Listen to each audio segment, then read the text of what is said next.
Hello ကျွန်တော်ရဲ့ channel ကနေကြိုဆိုပါရစေဒီဗီဒီယိုမှာတော့နတ်ဆိုဝါတုတ်တင်ရင်းဆိုတဲ့ဇာတ်ကားရဲ့အပိုင်း1ကို recap လုပ်ပြသွားမှာပါအပိုင်း1ရဲ့အစမှာတော့လွန်ခဲ့တဲ့နှစ်တစ်တောင်လုံးကတူကူးမိသားစုရဲ့ဘိုးဘေကြီးတူကူးမော်ထန်ဟာတူနိုင်မဲ့နတ်ချင်းစီတက်မြောက်ခဲ့တယ်တစ်ဖက်ကန်းကလူတွေကသူ့ရဲ့ဖုံလို့ကိုမကြောက်ရွံ့ပဲတက်ရှိတောင်ကြတဲ့ချီတက်ဖို့တလောကလုံးကိုအမိန့်ပေးခဲ့တယ်အနာဂတ်မှာဖြစ်လာနိုင်တဲ့ဒုက္ခတွေကိုဖယ်ရှားဖို့အတွက်တလောကလုံးကသူရဲ့ကောင်းတွေဟာအမိန့်အရာတူကူးမိသားစုတစ်ခုလုံးကိုတက်ဖြတ်ဖို့လုပ်ကြတယ်အဲ့ချိန်မှာပဲတူကူးမော်ထန်ဟာအခြေအနေမှန်ကန်တော့တာကိုတွေ့တော့နတ်ကျင့်စဉ်စက္ကန့်ပေးဖို့အတွက်အမျိုးတွေကြောက်တုံကိုကျင့်ကြံခဲ့တယ်။တခင်လေးတူကူးထမ်းမော်ဟာကြံမတိုက်ခိုက်ရတာကိုဒေါသထွက်ပြီးနတ်ဆိုးအသွင်ပြောင်းလိုက်ရင်လည်းလောကကြီးကိုအကြီးကျယ်ဖျက်ဆီးပါတော့တယ်။အခုဆိုရင်တော့မျက်မှောက်ခေတ်ပေါ်ရောက်လာပါပြီ။လက်ရှိတူကူးမိသားစုမှာတားရရလေးတယောက်မွေးဖွားလာပြီးမွေးချင်းမှာပဲအလင်းနဲ့တပူထွက်လာပြီးအမျိုးတွေကြောက်တုံကဒီကလေးကိုရွေးချယ်လိုက်ပါပြီ။ဒါကြောင့်ရှေးအစဉ်ဆက်တွေကနှစ်တရာပြည်တိုင်းဒီတက်ရှိတောင်ကြားထဲမှာကလေးတယောက်ဖြစ်မွေးဖွားလာတာမဆန်းတော့ပါဘူးလို့အဖိုးဖြစ်သူကဆိုတယ်။အဲ့အချိန်မှာပဲအပြင်ကနေမြားတွေနဲ့ဝိုင်းပြလို့ကာကွယ်ရင်းနဲ့အမြန်တိုက်ခိုက်ပြီးအမြန်အဆုံးသတ်ဖို့လုပ်ကြတယ်။အဖိုးဖြစ်သူကအုပ်စုတစ်ခုလုံးကိုတယောက်တည်းရင်ဆိုင်တိုက်ခိုက်နေရင်အထဲဝင်လာတဲ့သူကိုရန်ချစ်ကတိုက်လိုက်ပြီးလက်တိုက်တဲ့သူတွေကတစ်ဖက်ကန်းကလှုပ်လိုက်တာလို့ပြောလို့ကိုကြောင့်ပိုးနဲ့ငါတို့တူဘူးအိမ်တော်ကိုဘယ်နေရာမှတ်နေလဲလို့ပြန်ပြောပြီးတောက်ပတဲ့ဘရင်လောက်ဝါတိုင်းကွက်နဲ့တိုက်လိုက်ပေမဲ့လည်းလုံးဝထိခိုက်မသွားပါဘူး။ဒါကြောင့်မင်းဘသူလဲလို့အဖိုးဖြစ်သူကမေးတော့ရန်ချစ်လည်းအနားကိုရောက်လာပြီးနှစ်ယောက်တယောက်ရှိမိတိုက်ကြတယ်အဖိုးဖြစ်သူရဲ့တောက်ပတဲ့ဘရင်လောက်ဝါတိုင်းကွက်တွေကြောင့်ဖိနှိပ်ခံလိုက်ရမှာပဲရန်သူကထွက်ပြေးသွားပြီးသူတို့ကအမျိုးတွေကြောက်တုံအတွက်လာတာလို့ရန်ချစ်ကိုပြောတယ်ဒီလှုပ်ရှားမှုကကြီးလွန်တယ်နောက်ဆုံးတော့လေသူတို့ရှာတွေ့သွားခဲ့ပြီးဒီနေရာကရွှေ့ကြမယ်လို့ပြောလိုက်ရင်မွေးလာတဲ့စရီနာမည်ကိုတော့ပိုက်ထန်လို့နာမည်ပေးလိုက်တယ်ခုဆိုရင်တော့16နှစ်တာကြာမြင့်ခဲ့ပါပြီရွဲအာစီကိုရောက်ဖပါလို့နေရလဲငါမင်းကိုမတွေ့ရကြပြီလို့ပြောတော့တော်စမ်းမှာအမပြန်လာတာဒီလိုငါ့ကိုလာရှာတာမလားစစ်တူမိသားစုရဲ့စီးမင်းအိမ်ထဲဝင်ဖို့တိုက်ပွဲတစ်ခုလည်းအရင်ချရမယ်ဆိုပြီးတော့စတိုက်ခဲ့တယ်။ဒါကိုလက်ပေါအောင်ဖိရမပေးနိုင်တော့လို့ပြန်ပြောပြီးရှောင်းလိုက်လို့ရောက်ပါကိုဖို့အားတင်လိုက်ပြီပေါ့။တော့ဆက်ချရင်ကလက်နဲ့သုံးတော့မှနော်ဆိုပြီးကြောက်ကိုထုတ်လိုက်တယ်။ခမည်းကဘလောက်မှမချရသေးပဲလူလေကြတယ်လို့ရဲရကပြန်ပြောလိုက်ပါတယ်။ပြီးတော့အမပြန်လာပြီးတဲ့နောက်ပိုင်းတောက်လျှောက်စိုးရင်မှုမှမှုတွေများနေတယ်။ရောက်ပါသူ့ကိုရံမစားနိုင်တော့လို့ရဲရကပြောနေတော့အမဖြစ်သူကရောက်လာတော့အကိုပိုက်ထန်ဆိုပြီးသူမကစပြီးနှုတ်ဆက်တယ်။မတွေ့ရတာဟဲ့အတော်ကြပြီတိုင်းမိညာဘာတွေတိုးတက်လာလဲကျမတဲ့ပဲပြောပါမယ်လောကကြီးတွေကတတိယတန်းစားတိုင်းမိညာအကုန်ရရှိပြီးအောင်မြင်လက်ချင်းစဉ်အလိုလိုပေါ်လာလိမ့်မယ်ဆိုတာကိုယုံကြည်နေတော့မဲလားလို့ဆိုပြီးသူမကဓာတ်ကိုထုတ်ပြီးရွေလိုက်ရင်းနဲ့အကိုပိုက်ထန်ဒီဓာတ်တစ်ချက်ကိုအကိုတားနိုင်လားအကိုလောကနံပါတ်1လုံးမယ်အမြဲပြောနေပြီမယ်လူတိုင်းမြင်နေရတာကချရတာကြိုက်တဲ့လူစိုးလူမိုက်တယောက်တက်ပဲဘယ်ချိန်မှစပြီးတင်းတင်းနဲ့လုံးမှလေလို့ပြောပြီးမိရဲကထွက်သွားပါတယ်အဲ့လိုနဲ့ညဘက်ကိုရောက်တော့ခမ်းမဆောင်အပြင်ကမတ်ရွှေဝါရဲ့အော်ဒန်ကနားမဝဲလို့နေအရက်မူရင်နန်းကလူကိုမူရေးစီလို့နေအကူဘာမှစိတ်ညစ်စရာမလိုပါဘူးလောကကြီးကဒီလောက်တောင်လှပနေတာလားတားရအောင်လို့ပိုက်တံကိုပြောလို့မင်းကအတွက်အရှာပြီးတဲ့ဖြည့်စည်းကထားလားအရက်တောက်ဖို့နဲ့မိန်းကလေးကိုပဲတည်တယ်လို့ပိုက်တံကပြန်ပြောနေတော့ဆိုင်ထဲမှာအင်္ဂလိပ်ရှိပြီးလှပတဲ့မိန်းကလေးကအမျိုးသားကောင်းရဲ့အိမ်တော်ဘက်ကောင်းမယ်ကျွန်တော်နဲ့တစ်ခွက်တောက်လိုက်လို့အသားနာတော့မှလည်းမဟုတ်ပဲနဲ့ဆိုပြီးအတင်းနှမ်းမှုစူးစမ်းနေတဲ့သူတွေကိုခမည်းကလူကောင်းနဲ့မတူဘူးဒါကြောင့်တားပတဲ့အမျိုးသမီးကအများကိုဘူးဆိုင်ချင်လားလို့ပိုက်ထန်ကဝင်ပြောတယ်။မင်းအမှုမပါဘူး။မင်းတီလန်းရှာနေတာပဲဆိုပြီးဓာတ်နဲ့ခုံမဲ့အချိန်မှာကျမရဲ့ကိုပိုက်ထန်ကိုထိခိုက်အောင်လုပ်ဖို့မစင်စားနဲ့ဆိုပြီးနေရဲကဝန်ကာပဲပေးလိုက်ပါတယ်။ဟုတ်ကဲ့ပါခင်ဗျာ။အပိုင်း1ကတော့ဒီလောက်ပဲဖြစ်ပါတယ်ခင်ဗျာ။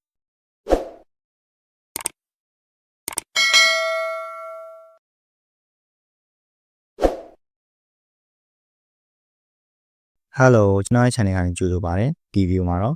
့နတ်ဆိုအားတုတ်တင်ရင်းဆိုတဲ့ဇာတ်ကားရဲ့အပိုင်း2ကို recap လုပ်ပေးသွားမှာပါအပိုင်း2ရဲ့အစမှာတော့မိန်းကလေးရဲ့ကိုယ်ခံပညာကလမ်းနေတော့ကျွန်တော်မှရှိရဲ့စပြည့်ရက်တစ်ခွက်လောက်အပူတောက်ဖို့ဆန္ဒမရှိဘူးလားလို့မေးလို့သူမကဓာတ်နဲ့လှမ်းခုတ်လိုက်ရင်အနောက်ကိုလင့်သွားပြီးဓာတ်နဲ့လိုက်ပြန်ခုတ်တဲ့အတွက်နောက်တစ်ယောက်ကဝင်လာပြီးဘဲကြော်မော်ကိုင်းအောက်ကလည်းကျွန်တော်ကလော့ဂျစ်လုံ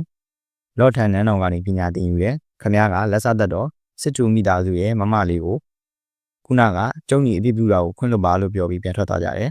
။အခုကမင်းရဲ့စိတ်လိုက်မှန်မှလုံးမိတာပါ။အဖေပြောဦးတယ်။ဘယင်အစင်ဖက်ကြော်မှပဲလက်ထပ်နိုင်မှာ။ဒါကိုမင်းမျက်မှတ်ထားပြီးပါလို့မင်းရဲ့ကလည်းပြောသွားတော့တနေ့ကျရင်ကိုမင်းကိုကာကွယ်ပေးနိုင်တဲ့သူဖြစ်လာမှာပါလို့ပိုက်ထန်ကလည်းပြန်ပြောလိုက်တယ်။အဲနောက်စားတောက်ဆိုင်ကမင်းပေါ်လာတဲ့အချိန်ကတိုက်ဆိုင်လုံးလိုက်တာသူတန်တရားဝင်မှမကြောက်ဘူးလား။မင်းပါဝင်ပတ်သက်လိုက်လို့သူ့ကိုငါတို့စိတ်ကူးကနေလွဲသွားစီလို့ကတော့သူ့အသက်အန္တရာယ်စိုးရင်ရတယ်နော်။မင်းကောင်းမှုအတွက်လည်းဟုတ်တယ်ဆိုပြီးပြောလို့သူမရေးမိစေရဘူးဒါမဲ့ရှင်တို့လည်းပြောရင်ပြောသလိုလုပ်ဖို့မျှော်လင့်တယ်မဟုတ်ရင်ကျမလည်းခွင့်မလို့ဘူးလို့မိရဲကပြန်ပြောလိုက်ပါတယ် ပိုက်ထန်ကိုတော့နောက်ကျမှပြန်လာပြီးတကိုယ်လုံးနဲ့အရင်နဲ့နေနဲ့မင်းခုတော်တော်အချင်းပြတ်နေပြီပဲလို့ပြောလို့အဖေမှားနေပြီကျွန်တော်ကလောကနံပါတ်1အကျော်မော်ဖြစ်လာဖို့ပဲစိတ်ထဲရှိတာလို့ဆိုတော့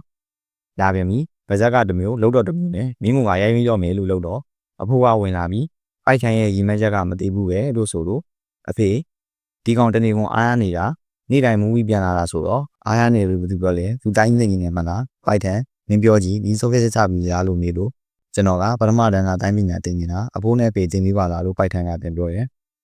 ဟုတ်ပြီမနေ့ကငါစပြီးနေ့တိုင်းအနောက်တောင်ပေါ်ကကြောက်တဲ့တလုံးပို့ပြီးဆင်းလာခဲ့ဝါတော့ကိုဖျက်လျှောက်သွားတဲ့အချိန်ခြေတော့ကမြေပြင်ကိုမရှိရဘူးနေမဝင်ခင်အိမ်မရောက်နိုင်နေကြရင်ငါတို့မိသားစုရဲ့ကိုယ်ပိုင်တိုင်းပြည်စီတင်ပြီးမယ်လို့အခုဖြစ်သူကပြောလိုက်တာကိုဖိုက်ထန်ကလည်းသဘောတူလိုက်ပါတယ်ဝါတော့ထဲမှာမြေပြင်နဲ့မထိရဘူးဆိုလို့ဝါပင်တွေပေါ်ကနေခတ်သွားဖို့ကြိုးစားပြီးအစပိုင်းမှာတော့မအောင်ပါဘူးအဲ့လိုနဲ့ကြောက်စတဲ့ပုံကိုရောက်တော့ကြောက်တော်တွေကချင်းပြောလို့နောက်ကထမ်းလာပြီးဝါပင်တွေပေါ်ကနေဖြတ်ဖို့ကြိုးစားတယ်နဲ့မျိုးမျိုးလိုနဲ့ကြိုးစားပြီးတဲ့နောက်ပြင်မဲ့သွားပြီးညဘက်ကိုရောက်လာတော့မိရဲနဲ့အကြောင်းကိုပြန်ပြီးစဉ်းစားနေရဲ့ဘိုးပိုက်တန်ကတော်လိုက်တာနော်ကောင်းတဲ့နေရာတွေအများကြီးကိုရှာနိုင်တယ်ဒါမဲ့တိုင်းတင်းတဲ့ဒီပါစိတ်ကိုအာရုံစူးစိုက်ရမယ်လို့ကိုလေးကပြောတယ်ပြီးတော့ကိုတပည့်ပြလက်ခံနေတာကိုကငင်းရဲ့ရင်အဆင့်အကျော်မော်ကတပည့်လက်ခံတာတော့ငင်းခံလိုက်ရတယ်ဒါနဲ့လေဘိုးပိုက်ထန်မကြပြင်းညီမကိုရှမ်းညီမအတိုင်းတော့တင်ရတော့မယ်အကိုကနံပါတ်1ဖြစ်နေတာညီမလည်းအကိုနာမှာမြည်ရဟန်နေပြီးဖြစ်နေတယ်ဘာလို့လဲဆိုတော့ညီမကကိုပိုက်ထန်ပေါ်အချိတ်ဆုံးပဲမို့လို့လေညီမအတိုင်းနေမြည်တင်လာရင်အဲ့ချိန်တိုင်းလက်ထုတ်လို့ရပြီလို့မြည်ရကပြောတယ်လက်ရှိမှာတော့ဆက်ပြီးကြိုးစားနေတဲ့ပိုက်ထန်ရှိအကိုကရောက်လာပြီးနေမှာဇဲလုံးလာနဲ့တတိရှိလို့ဝမ်းသာတယ်လို့ဆိုတော့ကျွန်တော်ကတကယ်တိုင်းနေမြည်လေးကြည့်နေတာပါလို့ပြန်ပြောတော့ငင်းကြောက်တော့ကိုပိုးပြီးဝါတော့ဘုံဖြစ်နိုင်မှုဆိုမှတော့ဝါဖိတ်ကြီးစီစားနာဖို့ဘာလို့မကြိုးစားတာလဲဒါပေမဲ့အခုကတော့ငင်းအိမ်မက်တင်ပြီလို့ပြောပြီးဆွဲခေါ်သွားတယ်နောက်တနေ့မှာတော့သမင်းစားဝိုင်းမှာဒီကောင်ပိုက်ထန်သမင်းမစားတာအရက်တော်ကြပြီလို့အမေကပြောတော့စိတ်မပူနဲ့သူကသူအစာတောက်တွေယူသွားတယ်သူ့ကိုတိုင်းပညာလေးချင်းကိုတိုင်းရိုက်နေလိုက်ပါရောလားလို့ညချစ်ကအဝင်ပြောပြီးတစ်ဖက်မှာတော့ပိုက်ထန်ကဝါပင်တွေပေါ်ကနေတပင်မီတပင်ပေါ်ကနေလွယ်လွယ်လေးဖြတ်သွားလို့ရနိုင်ပါပြီကျောက်စရိတ်ပုံပေါ်ကကြောက်တုံးကိုယူလာပြီးအဖင်တွေပေါ်ကနေထွက်ကျော်လာနေပြီဖြစ်ပါတယ်အဲ့ချိန်ပဲရန်ချင်းနဲ့အကိုလည်းရောက်လာကြပြီးကျွန်တော်တို့နိုင်ခဲ့ပြီးတိုင်းပညာတင်ပြီးတော့မှတ်လာလို့ဆိုတော့ငင်းကိုအမြဲဆောင်နိုင်လာတဲ့အနက်ရောင်ကြောက်စင်ကုန်တော့လွန်ခဲ့တဲ့နှစ်ထောင်တော့ကကိုင်းသူတော်စင်ဒူကူးကြန့်ထန်ကသူများကိုလည်းဖို့လို့လားဘိုးလည်းเจ้าမှာရေးထားတဲ့စာကို10မိနစ်ချီပြီးမှနားလည်ခဲ့တာနော်ဒီကဘာပေါ်ကတိုင်းသမားတွေအဆင့်ဘယ်လောက်ထိတော့သိတာ